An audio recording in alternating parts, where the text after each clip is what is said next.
The following program contains views that are not those of WVTC, iNetworks Communications, their subsidiaries, affiliates, or financial supporters.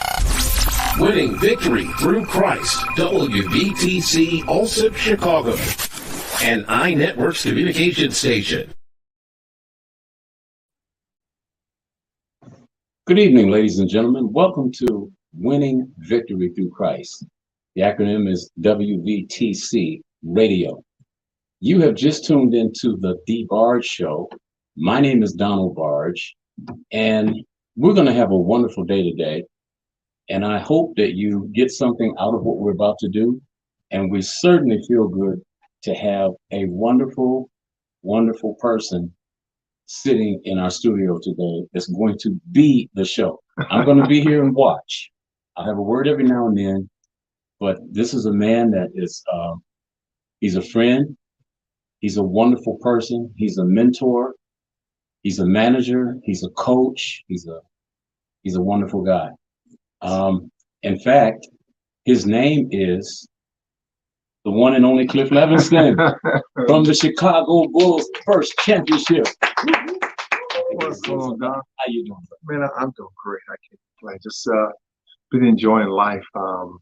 Just trying to just keep my presence around and bring positivity to a lot of people. Yes, sir. And you have done that. I'm just trying. I'm just trying to do my part. Tell me something. Where did you grow up? Well, I grew up in San Diego, California. San Diego. Yeah, everyone thinks I grew up in the Midwest or somewhere else other than California because I love the cold weather. So everybody's like, how is that possible? You grew up in San Diego, the best climate year round. But, you know, I like the seasons. I like to see the leaves change. I like the snow fall. I like to see the spring come when the birds come out. So, you know, in California, everything is the same. Everything runs together. Thanksgiving, Christmas, New Year's, 4th of July, all it runs all together. Absolutely. What was it like growing up as a little guy in San Diego? Well, I tell people all the time, it's changed a lot. When I was growing up, we stayed on the southeast side of San Diego. It's the black side was the southeast side, and we didn't venture too much outside of our little neighborhoods. But we would take field trips to the beach and into the zoo and to the park, but Balboa Park. But other than that, we basically stayed to our little side of town. And your mom was, I can see her picture right now. She's a wonderful person. Yeah, my mother, she raised 5 kids by herself. My father was somewhat in the picture, but he lived up in Northern California, so we would see him sometimes in the summer times and occasions. But it was basically my mother and my grandmother who basically raised us home. And when did you leave San Diego? I left San Diego when I graduated high school. Moved to the Midwest, went to Wichita State in Kansas. Yeah. And you never went back? Not to live in. Well, no, I've been back to live. I lived in California. I lived in San Diego. I lived in LA. I lived in Beverly Hills. I lived in Huntington Beach. But, it's a different vibe out in California. And I'm more of I would say more of a people's person. I like down-to-earth people, like being around real people. And, in California, you have a lot of people up in the clouds. Their heads are just, they float. They don't call it La La Land for nothing. I'm a backyard. I lived in Oakland 21 years. Okay, my father lived in Oakland off of 89th and Olive. And my father was the only reason I was in California because I wanted to be here. Oh, okay. But he went there to pastor a church. So okay.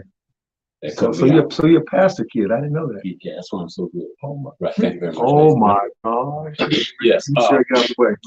Never made a mistake. Just in this glorious life. Yeah. But so 21 years. And I came to the same conclusion that you came to. Mm-hmm. It was too much phony and too much fake. Yes. I mean, everybody's somebody, and then when you investigate and give them an opportunity to show their authority, they disappear. So I'm like, okay, let me get out of here. get to Chicago, and that's when I met Pam, and it became real. Mm-hmm. Well, you know, I tell people all the time, in California, it's about who you know, where you live, what you drive, Mm-hmm. and what kind of job you have. It's not about the substance of the person, because all those things can be so um, lopsided. You know, I can show you this, but you go behind the curtain, there's nothing behind the curtain, no substance. Nothing. And then that's one thing I did learn a lot about California. You know, I have business in California and everything, and you know, got taken to the cleaners, and, you know, like everybody else.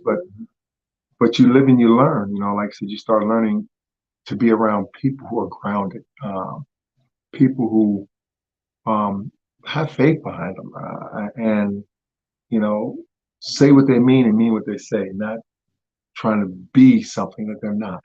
Right. Big difference. I think what I'd like to do is just familiarize our listening audience with your accomplishments. Oh, wow. So you already covered all the way up to your first round draft pick. First round, 8th player with the Detroit Pistons. From 1982 to 1984. And then you went European? No, I was in Atlanta. I got traded to Atlanta Hawks in 1984 for Dan Roundfield, myself and Antoine Carr. We played college together in Wichita. He got drafted by the Pistons, and he didn't end up playing with the Pistons. He went overseas, but they retained rights, and then they traded him and myself to Atlanta for Danny Roundfield, and we ended up playing 5 years together. 5 years together in Atlanta, and you know, after playing Atlanta Hawks, I became a free agent, and I decided I wanted to, you know, go play elsewhere, and you know, Chicago, New York, San Antonio, and the Clippers were on my radar list. And you know, after talking with Chicago, I said, you know, that's where I want to be at. So I ended up signing with the Bulls. Yes, and that's when I met you. Yeah, we met. Yeah, we met. It's funny because we've been knowing each other since the early '90s, and it's like, wow, that's, you know, and to stay in touch with friends, you know, I can say right now, I still stay in touch with a lot of people I met when I first got to Chicago. You know, and that's what I mean by it's people with substance, and it was a lot of people here in Midwest with substance, and you know, Pam was always been one of my favorites, you know, because you guys always keep you humble and keep you down to earth. I don't know how that happened. But anyway, she's sitting there listening to you. The wonderful and the smartest thing the Chicago Bulls have done since I've known of the Chicago Bulls. Michael tried from 1984 to the time you got here to win a championship. Mm-hmm. And I was always a huge critique because I love basketball.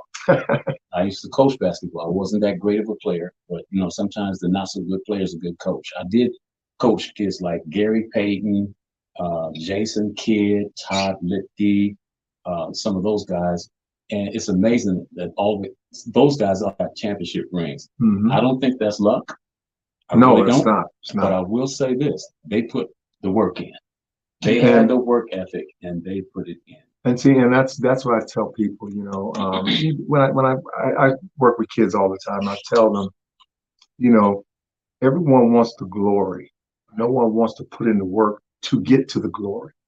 And you know, I'm a firm believer: skilled players make champions. That's right. You have to be a skilled player in order to be a champion. And how you do that is you go and work on your craft. If you're going to be a singer, you got to work in being a singer. You have to practice. You have to, you know, get your vocal cords right. You want to be a doctor, you got to go and study. You got to learn about the body. Same thing with the athletes. You have to study your craft to be successful at it. And, you know, a lot of these kids, they just want everything right now. I call them the microwave generation. Yes, indeed. They want it within the next 3 minutes. You know, they'll do something. Well, I did that. It didn't work. Well, no, you got to continue to do it, and it'll show. You know, you can't just do something one time and you know, you're going to be successful at it. That you have to be continuing studying and a student of that craft. When you came from Atlanta, I didn't really know what the Bulls were getting. Uh-huh. I knew you were a good player. I knew that you seemed to be a nice guy. But when you got to Chicago, you actually showed me what the Bulls needed more because I really didn't know what else they needed. And guess what it was? Number one, I know how you were in the locker room. Mm-hmm. You were the guy that galvanized the players young and old. You were the spiritual backing and the confidant, the person they could go to if they have a problem. And a lot of problems disappeared and dissipated because you were there. And I know I wasn't in the locker room with you, but I know I can read, okay, more than I'm reading right now.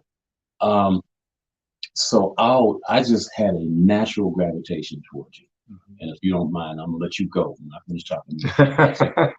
But I'm gonna say this: you broke a couple of records for me, and thank you so much, Pam and I both. Thank you.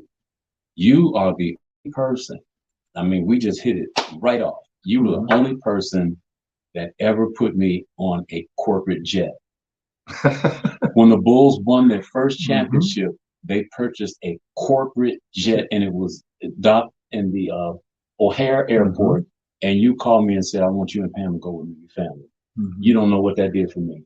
Wow! And we went to the jet. We met you there, and we went up on that jet, and it blew my mind because I've been flying a long time, and I was wondering why planes aren't bigger and we have more room. But when we got up on that corporate jet, oh my God, you had your own living room, like as big as this studio, with 5 chairs that led out into beds, your own bathroom, your own service.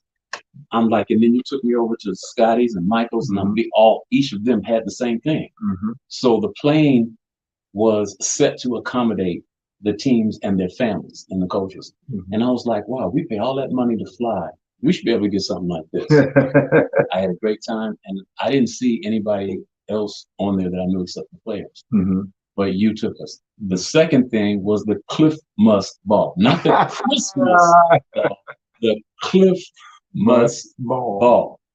Wow. You brought your mom out from Atlanta, and that table, the head table, was you, your mom, your daughter, I think it was, Michael Jordan, Juanita Jordan, Pam and I, and I think it was Scotty. And Scotty. That was the whole table. Yep. So you put me, knowing you, to show you how God can work, you propelled me and put me at the head table of the whole thing. So when you talk about humility and you talk about love, for the brotherhood and stuff like that, I know what it means. I know it exactly. If you want to say something now, you go right ahead. Well, when I came to the Bulls, they wanted me to toughen up Scotty, get in his face every day and push him around, because the year before I got here, they were playing against the Pistons, and the Pistons beat him up, and he had migraines, and he just didn't play well. And that's when they brought me on just to push him every day in practice. And over some days we almost get into a fight. Plenty of days we would get up in each other's face. But one thing we both understood is our jobs. He understood that was my job. His job was to weather that storm and not back down. And after we finished practice, we go hang out. That was my hangout guy. But when it was on the court, it was business. Off the court was friendship and having fun. And then, also when I got, when I came from Atlanta, we all did everything together. I mean, I came from a team that was so galvanized and so for one another and did a lot of things together. We would get on the road, we would drop our bags off in our room, and we'd meet downstairs. We'd either go to a movie, we'd go eat, we'd go to the mall, we did everything. When we was at home, we would meet in the morning for breakfast, go to practice. After practice, we go to lunch. Then we go home, and then we meet up again later on and hang out at the mall, or we go to dinner, and then we party all night. So it was a coming from a team that we did everything together, and when I got to the Bulls, it was like the first team and second team. It was like two different teams. And I remember the first time I went back and started hanging out with Michael and everything. I was like, you can't go back there. That's the first team. You don't hang out with them. I said, man, we all one team. I don't care about that. So I started hanging out with them. Once we started hanging out and doing things together, we started bonding a little bit better. And that was the change of the whole mentality and the whole complexity of the team. Is we started being a team. We started doing things together, and practice was so brutal. The games were fun to play because practice was. I mean, It's like the Pistons. We would go at each other in practice, and everyone had their player they had to push. And that's one thing we did. Our second unit, we pride ourselves on, pushing the first unit. Most teams you go to, the first unit is the best team. You don't do things. They do what they want to with you, and it's a big difference between the two. But when with the Bulls and the Hawks I was playing with, there was no differential between who starts, who doesn't start. Okay. With the Bulls, I mean, what you got to think about it. We had B.J. Armstrong at the point. You had Craig Hodges at the 2. At the 3, you had me. At the 4, you had Stacey King. At the 5, you had Will Perdue. So and then you had Scott Williams coming off, and then so we had the firepower to go against those guys, and we went after those guys every day. And it was always an unwritten rule that we would see who wins the scrimmages, and you can talk as much trash as you want, and the other team has to listen to it. So you look forward for those days when you got a chance to play, and then you go against them and you beat them. Oh, I remember we beat them in the scrimmage one day. I mean, we got into their tail. I mean, we really, really got into them, and we got a chance to talk so much trash, but after we left practice, I'm like, oh man, tomorrow they're gonna give it to us. They're gonna give it to us. And Michael's a sore loser. Michael hates to lose anything. So the next day, oh my God, I felt bad for Craig and Dennis Hobson because because he came at those guys like he really, really, really wanted to tear them a whole new. And then when he goes, everybody else got to go with him. So, Scotty stepped his game up. He's making my day tough. Bill Cartwright beating up poor Will Perdue. Will Perdue has big lumps all over everywhere. But it was one of those things that we pushed each other in practice to make the games easy. The games were just a formality. Right. Once we got to the games, it wasn't if we're going to win or lose, it was how much we was going to beat the other team by. So that's one thing I really, really loved about playing with the Bulls and the Hawks. My time with those two teams, we had a camaraderie and a respect for the game. We left it all on the floor, and that's all you can do when you play. You leave it all on the floor. Absolutely. I'm learning something today. There's a whole lot of stuff that I was trying to figure out how we got to where we are.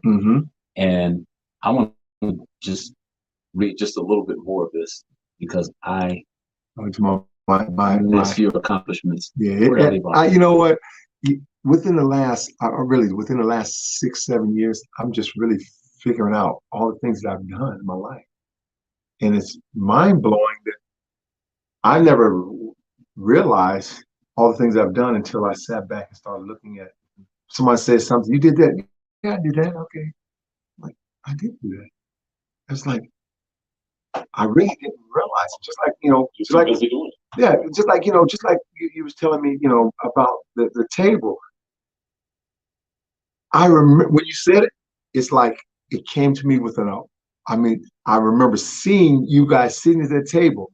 When you said we went on a jet, I remember those times. But I didn't do it to be all the things I've done. I didn't do because I want to be braggadocious about it. No, I did it because I want people to enjoy what I'm enjoying, what I'm seeing. And we did. And the people who are around me that are friends, I want them to experience some of this stuff because what's the use of having and doing all these things in life and you have no one to share it with? I got one more story. Okay. Uh-oh. He grabbed me one day, camera. I was shooting at him. He said, "Can you do me a favor?" I said, "Yes." I didn't say what. He said, I need you to take a picture of me. I said, "Okay." So I took the picture. He said, "Just tell me whatever you charge, I'll give it to you." So I took some pictures and stuff. And I told you how much. I can't remember how much that was now. But I didn't see you for like 8 months. Right. Simply because I wasn't where you were. And one day, by the time I thought you had totally forgotten about me, this is at the beginning, I saw you. And he says, "Can I talk?" You said, "Can I talk to you for a second?" I said, "Yes, sir." So I came over a little spot and you took a roll out of your pocket and you started peeling off more than you promised. And you gave it to me. And I said, "Wait a minute, hold on." He said, "No, put it away." I said, "Yes, sir." I said, "Wow." And then when you introduced us to your mom, that was really, really special. When you brought her up from Georgia, and that was awesome. That Clifton's Ball. I had been doing charity. I've always done charity work. I've always been in the community. I was always been community orientated. From my high school coach Ron Davis, he's always put in my mind that, you know, just because you go up a level, don't forget where you came from. Reach down and pick someone up and bring them up with you. So I've always been part of the community, wherever I was. You know, I was in Atlanta. I was embedded in the community. I came to Chicago. I got invested in the community. I had a kids club. I've always I've always wanted to help someone else to get to that next level that they're trying to get to. Because I remember, when I was in high school, my high school coach, Ron Davis, he introduced me to a lot of things. He brought mentors in my life. I had two major mentors when I was in high school. I wanted to be a pro baseball player, first of all. I hated basketball. I didn't want to play basketball, but he changed me to a basketball player. But Dave Winfield was one of my mentors, and Caldwell Jones. Wow. Played with the Sixers. He played with Dr. Jones. He was one of my mentors, and they would pick me up from school, and we would sit and talk. We would just talk about life. It wasn't nothing about basketball. It was just life lessons, and that's what I do now. I talk to kids about life. Where are you trying to go? What do you envision? What are you trying to accomplish in life? How is it that I can help you accomplish these things? But I can only help you if you tell me. We sit and talk, and then people tell you anything when they first meet you. Oh, da, da, da. But then you sit down, you have conversation after conversation. Then you start getting the real understanding of what people are really thinking about and what they really want from you and around you. If you just sit quietly and listen to what they say, and that's what I do with a lot of kids. I sit back and listen to what they say, and then when they don't match up what they're telling me they want, I let them know. And I'm 100% real with that, because everyone else tells you a lot of things you want to hear, especially these young kids, especially athletes. They tell them what they want to hear. You're going to be the greatest thing. No, you're not going to be the greatest thing if you do not work on being a great person first. Right. Because if you're not a great person, everything else is going to come and go. People are going to use you and abuse you. You're going to wonder why. But if you're a good person, it's hard to abuse a good person, because you can do things to a good person, but you know what though? You'll pop back up, right? Because you're grounded. So with your leadership skills and abilities and all of that, I was wondering how you would apply that after coming out of the game professionally. I thought Cliff Levingston's going to be a great coach. That's what I thought. I never thought a million years thought I wanted to be. I never wanted to be a coach. Specifically in the NBA. And I know you had opportunities, but then I watched, and Cliff Levingston is coaching, but he got away from the NBA, so to speak. Talk about your coaching now. Well, I tried to get in the NBA, and they told me I didn't have enough experience. I had to go get experience. of coaching. And I'm like, well, what I need, get on the coach guys. You need to um, get under a coach and learn how to X and O's. And I'm like, okay, all right. So, I did that. I started coaching in 2000, minor league team in CBA team that was in Fort Wayne, Indiana, of the Fort Wayne Fury.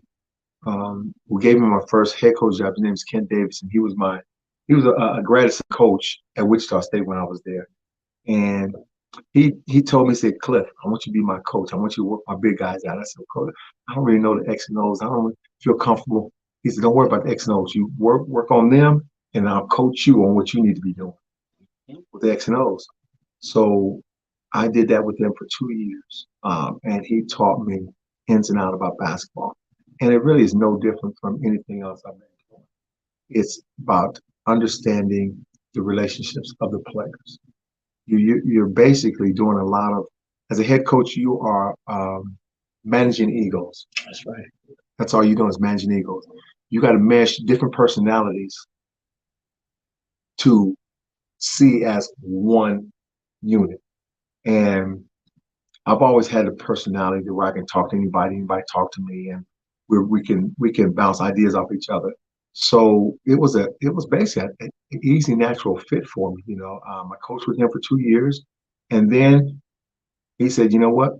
Next year," he said, "this year I'm handing the reins over to you. I'm stepping away. You're the head coach."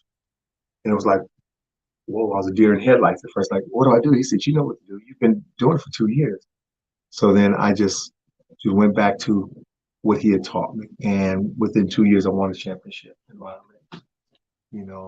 Down at Dodge City, Kansas, down in it was Dodge City Legends in the USPL. So did that a couple of years, and then I did the same thing. I taught my assistant coaches how to coach and hand the reins over to them, and they won a championship.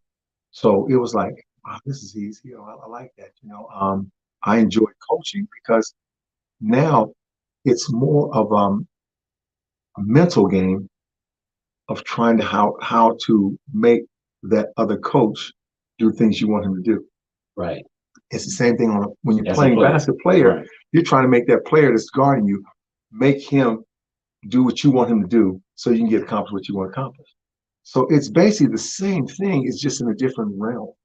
And I end up, like I said, going to Gary, Indiana, assistant coach there, went to Montana, St. Louis.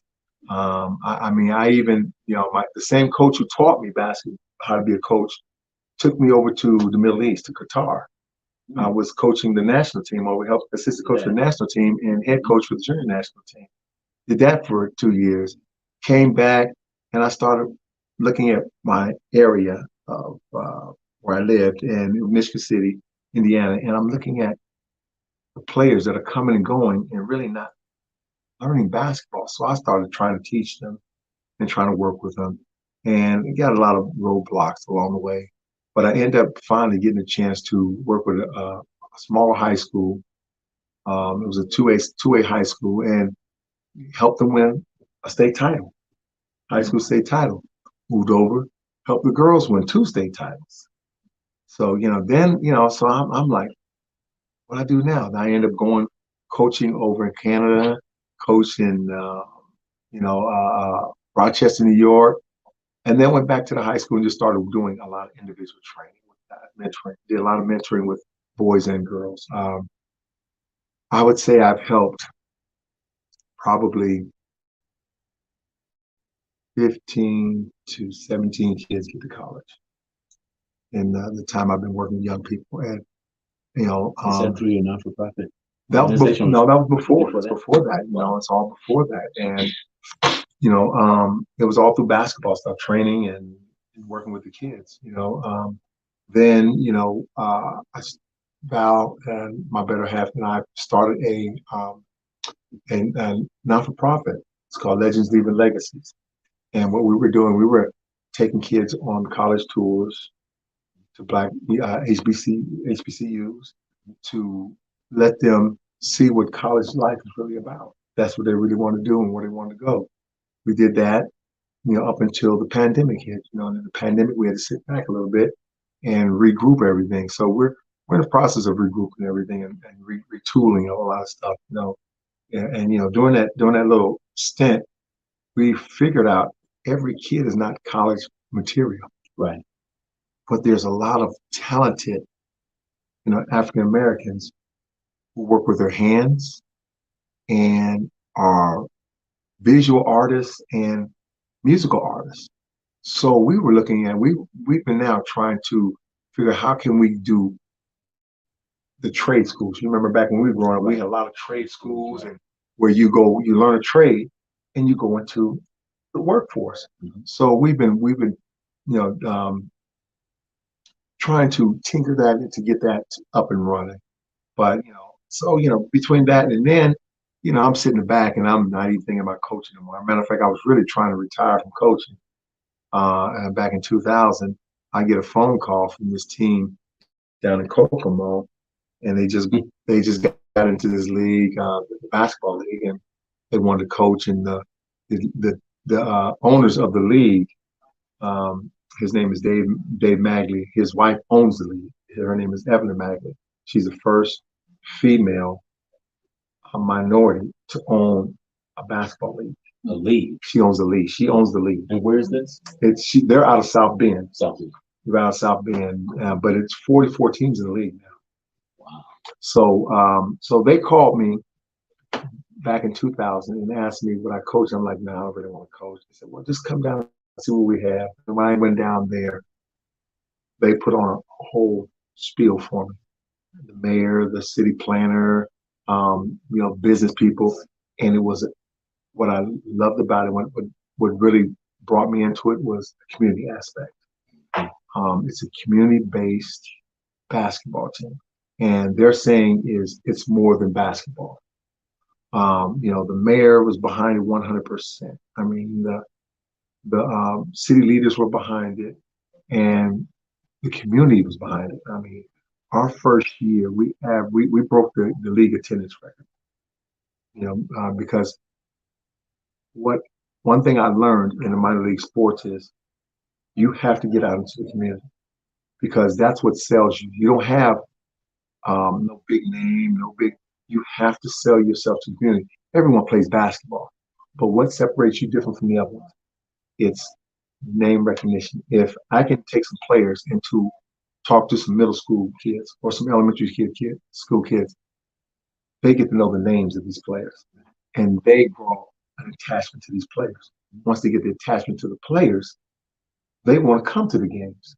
So that's basically what I do is my team everyone has to do 13 personal appearances. That's in my contract with these guys. In order to play for me, you have to do 13 personal appearances in the community. So we go to schools, we go to rec centers, we go to YMCA, Boys, Girls Club. I mean, we get out and do everything. We go to senior citizens' homes. So now, not only are you, talking with people and people getting to know you, they want to come to the game. When they come to the games, we average 1,800 people.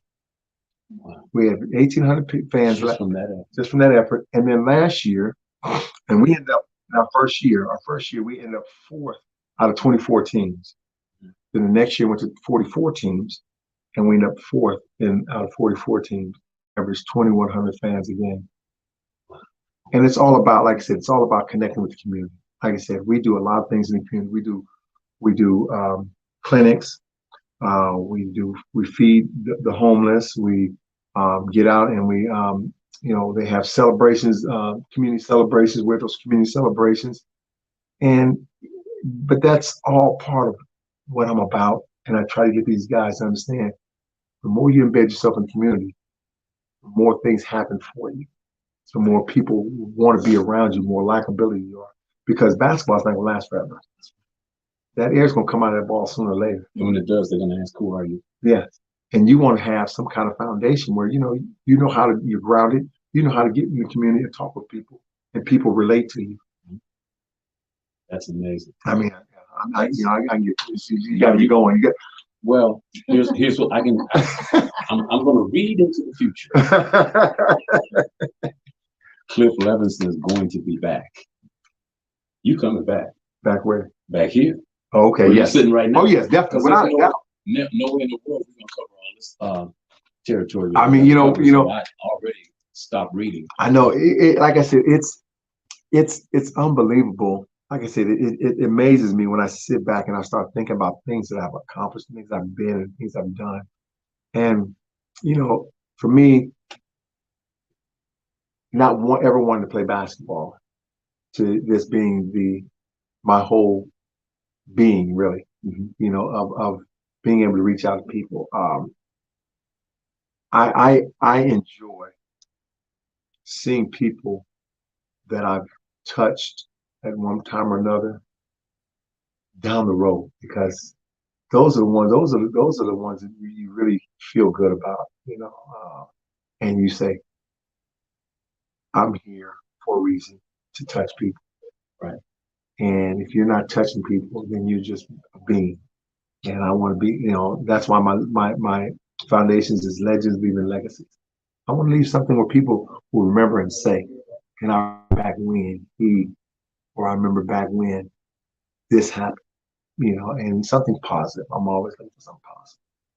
This is really funny too. I keep thinking of things places. I'm gonna go back to, this was like see, that's what happens to me all the time. People talking, I'm like, 5 years ago. Wow. This is about 5 or 6 years ago. We were talking on the phone and said we decided we was going to go to the game. Mm-hmm. So I said, okay, Cliff Levingston's been out of basketball for a long time, the NBA. So I'm sure that this would be nice to come into an arena with you. Mm-hmm. Okay. So I'm thinking, so my brother-in-law, Paul Silas, mm-hmm. who at that time working for Michael Jordan, head coach of his team, mm-hmm. called me in Charlotte. He called me up and said, hey, Don, I got the tickets for you and Pam. Y'all coming to the game? I said, yeah, we come to the game. So when I called you, I told you I got 2 tickets. I'll get 2 more. He said, no, you said, don't worry about it. I'll be there. You took us to dinner. We left dinner and went to the stadium. Mm-hmm. And I was waiting for you to go to the parking lot and park in one of those lots. And you drove right in on the property where the players park. And this white dude comes up to the car. He's going, no, he's waving his arms. No, you can't park in here. And it was in your Escalator, whatever that was. Navigator. And the guy walked, he kept looking at you, and you just stopped the car and just looked at him. You didn't say a word. He came all the way up to the car, and he looked in the window. He said, Cliff? Like somebody gave him some drugs. It's like he was all hype for 1 minute, some shot at some Novocaine. He went, Cliff? Oh my God. Levingston? Mm-hmm. He said, man, can I get a hug? So you got out the truck, gave the dude a hug, and he said, oh man, I can't believe it. He says, look, you want to park in here? Where do you want to park at? He says, I don't know. He said, I'll put you right in your best spot in the lot. Now this, mind you, you had been out of the league for how long? 20 some years. This guy hadn't seen you in 20 some years. So that to me, and then that's the part, I'll let you tell your part. Mm-hmm. We go to the back door, which is really the front door for all the important people. So all of a sudden, I'm not only coming to the game, Cliff made me important again. So we step up to the door, people, oh, Cliff, you step up. And we walked in. Mm-hmm. When we got inside, we went to our seats. You didn't have any tickets. I got tickets. I just took those tickets, put them back in my pocket. Now I wish I had somebody to get a ticket to, but it's too late. Because the door we came in is not the door where the public comes in. So we went in. We had choice tickets behind the basket. And while we're sitting there, 8 minutes before halftime, and you did something I've never been able to do, and I would never thought of it. You bent over and you said, Don, he says, 2 minutes before halftime, when it's the 2 minute mark, you don't call timeout, I'm going to get up. I want you all to follow me. Remember that? He said, I want y'all to follow. Don't say nothing to nobody. Just follow right behind me. So I said, oh, God, where's Cliff taking us? This is Moses.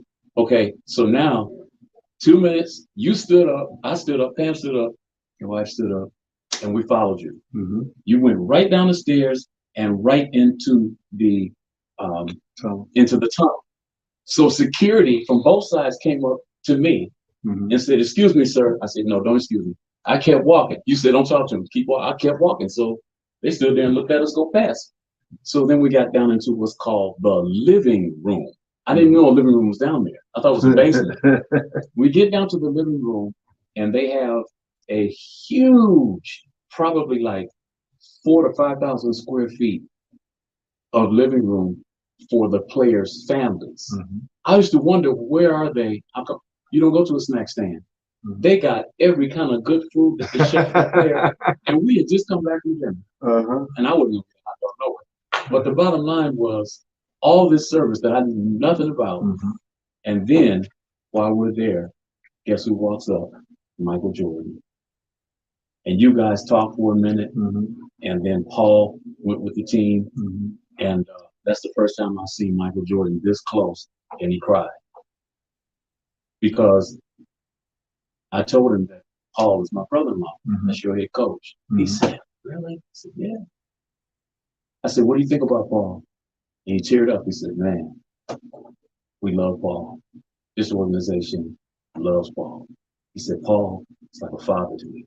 And he started crying. He wiped his tears. I said, "Wow, you guys have had some serious impact on people." It's not so much the players. The players just happen to be around you. The players just happen to play with you. But they also experience the gift of love wrapped around them, and that they won't forget in their life. Well, I appreciate that. Like I said, like I said, stuff like that, it's not even a thought. It's just an action. Let's go do this. Let's go enjoy this. And I knew you've never been down in the family room and all that stuff. And so, I try to help people, let people see the real side of just the athletes. There's other sides besides the lights and cameras and, all that stuff. There's guys who are really, you see the realness of a lot of guys. When you take them, I call it the belly of the beast. Right. I take people to the belly of the beast, and they're like, "Oh my gosh, well, this is what it's really like right here, behind the scenes, behind the, back away from all the cameras and everything. You see the real people." Yeah. Do we have enough time for a station break? There's something that we need to play. We need for the audience to see. If we do, we're going to take them. Special on you and said I would be a good basketball player. Well, I wasn't tall at that time. I was only 5. I remember in the 8th grade.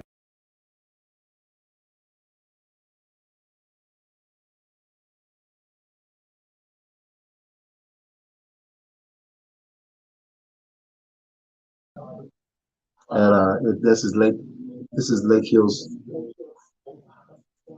Lake Hills Elementary.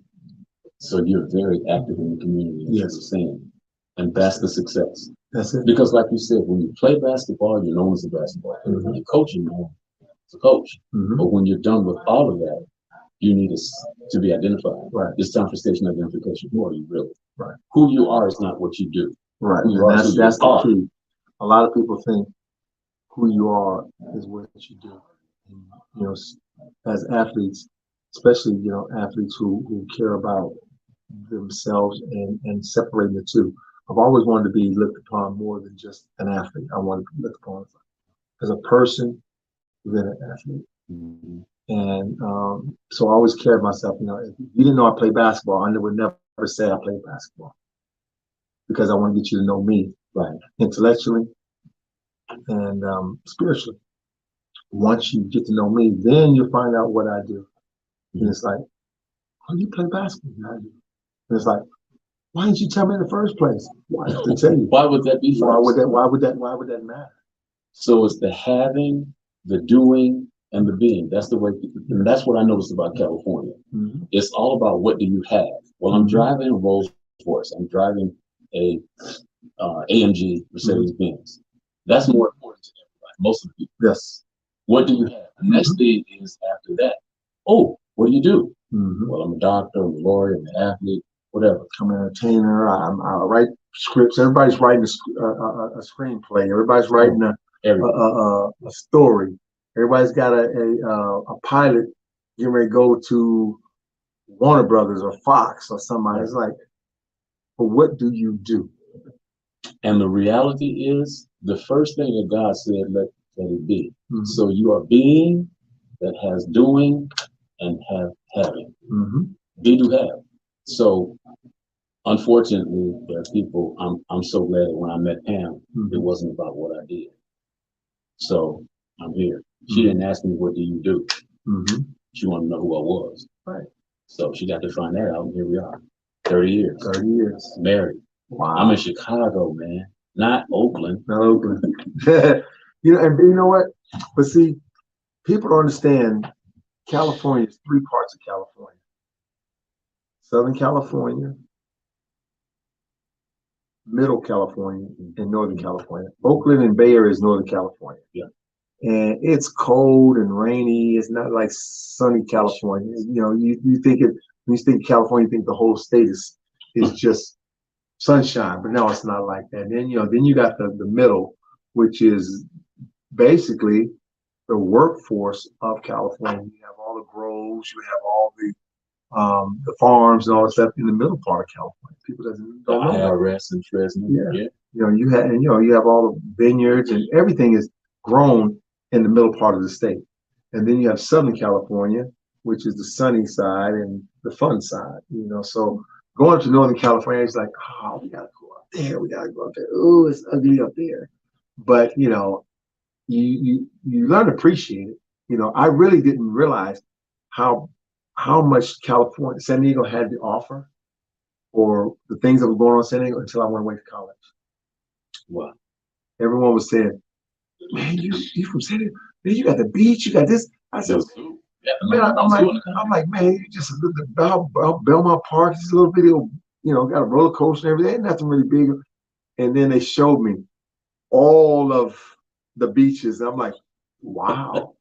That's when it really opened my eyes about how vast California was. Mm-hmm. But at that time, when growing up, all I knew was my neighborhood and how to get to certain places. Other than that, I didn't have no clue.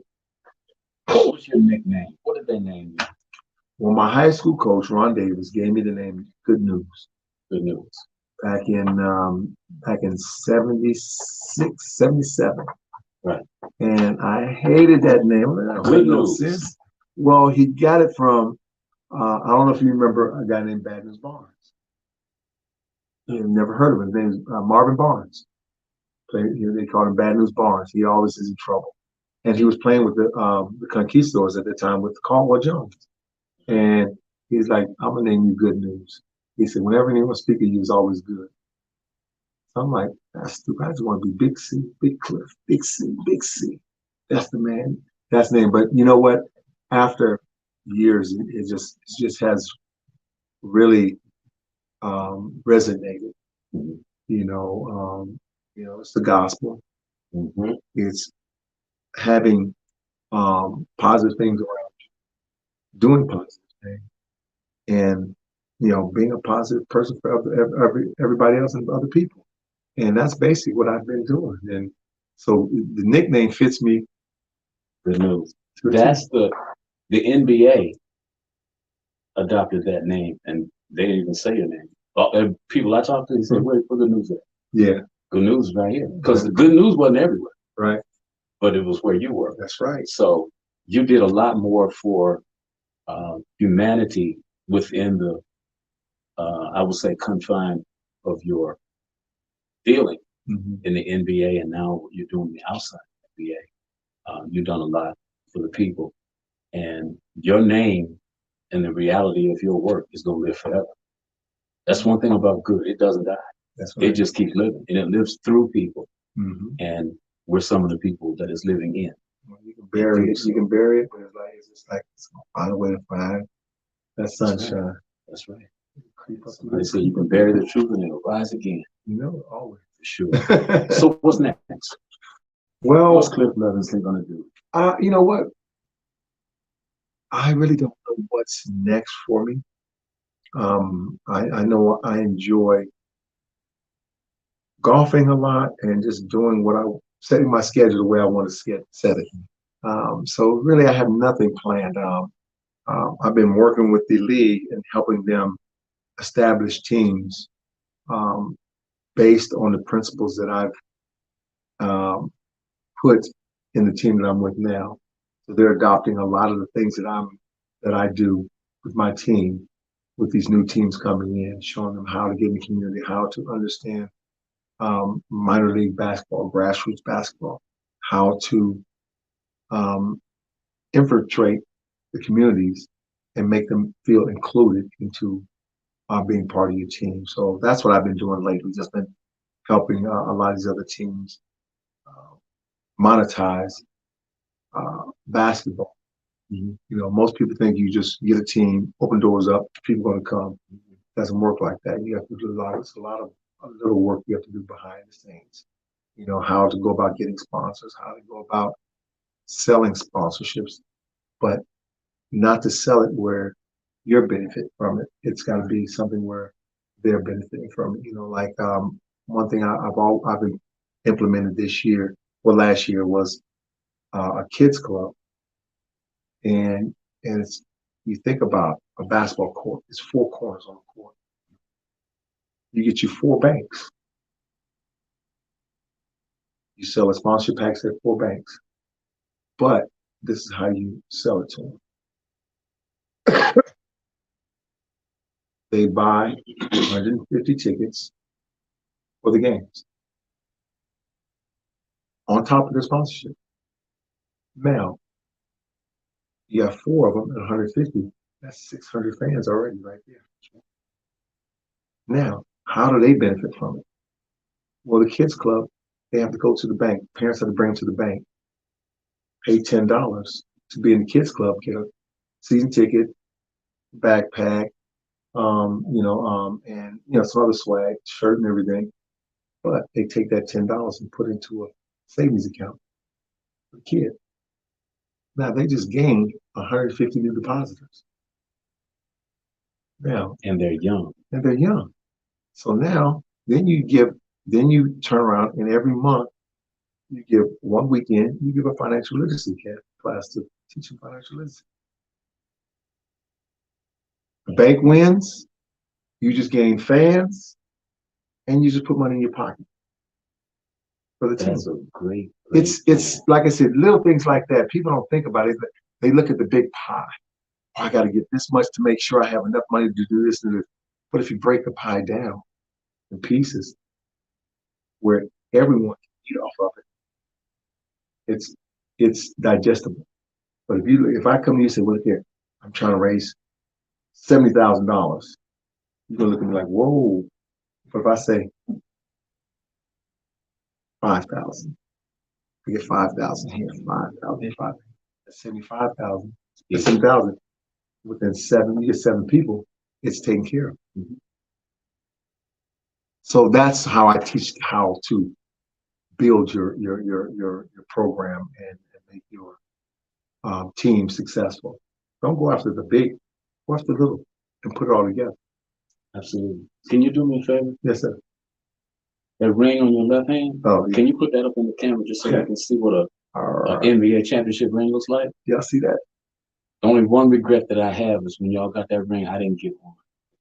I know I didn't play and stuff like that. But you know what though? You left it on the table. Oh, dang! Somebody else picked it up.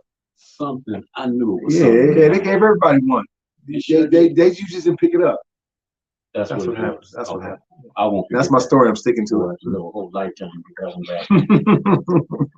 I don't know how much time to me is like I'm totally oblivious. I'm having fun. Well, you know what though? When you're enjoying what you do, time flies. When I asked you what's next, mm-hmm. You gave the best answer that could be given for who you are and what you've done. I don't know. You know, people sometimes can, out of the opposite of humility, can want people to think that they're going to do something that maybe they know they're not going to do. Mm-hmm. Or They can have a dream and really want to do it, but they just haven't got to that time yet. Mm-hmm. But when you're doing what you're supposed to be doing, and you know it, Mm-hmm. when you're doing what you're supposed to be doing, you don't have to answer to the next. The next is already taken care of. In fact, you'll get swallowed up by it before you even know it's there. And that's how it happened with me. Coaching this team, I got swallowed up, and then now it's taken on a whole. I never thought that I would be running a team, let alone coaching a team again. But now the league wants me to help develop organizations. That's a big next. Yeah. That's a big next. That's all. I want to spend just a short time, and I know that we don't have that much time left, talking about somebody that's very important in your life and ours. Mm-hmm. Her name is Val. Mm-hmm. Miss Val, I want you to talk about her. Well, Val keeps me grounded, keeps me on point, and you know, us as men, we sometimes get a little strayed out doing this and doing that, and we always need that one person to bring us back. Look Right. here, come on back out of the clouds, come on back down to settle down and be who you really are, because really you ain't there yet. You'll get there, but you need some guidance, and that's what she does. She keeps me guided and keeps me focused on the little things, and that's what a lot of times we do. We start doing things and we forget about the little things. Mm-hmm. We're looking at, we got to get this done, get this done, get this done. But, she keeps me where I am taking care of all the little things that slips through the cracks. Mm-hmm. And she makes sure that they don't trip me up down the road. And that's what, you always need someone in your corner to do that. Keep you grounded, and mostly keep you on point to what you're trying to do in life. She's definitely that person. And every time we think of you, it's impossible not to think of her. Yes. Because we understand. So like in my phone, it says Don and Pam. Don and Pam. It says the same thing in mine. It says Cliff Val Levingston. Yes. Boy, this has been a wonderful thing. Next time, Val, she's here in the studio with us. Yes. Next time she won't have the, I guess,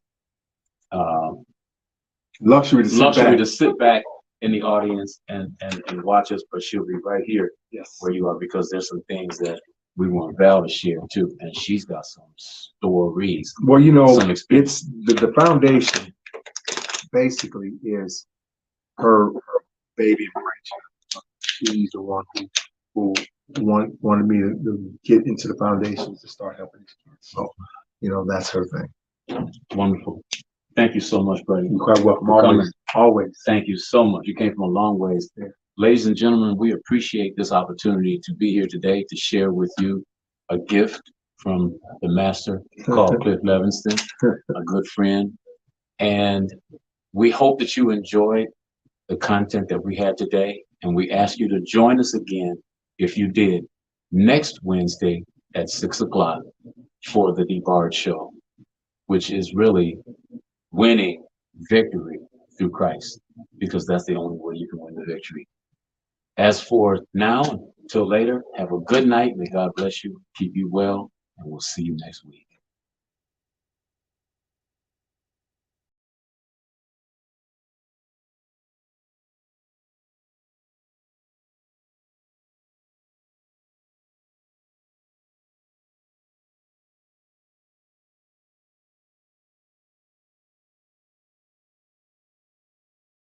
Views made on the preceding program are not those of WVTC Radio, iNetworks Communications, or their financial supporters.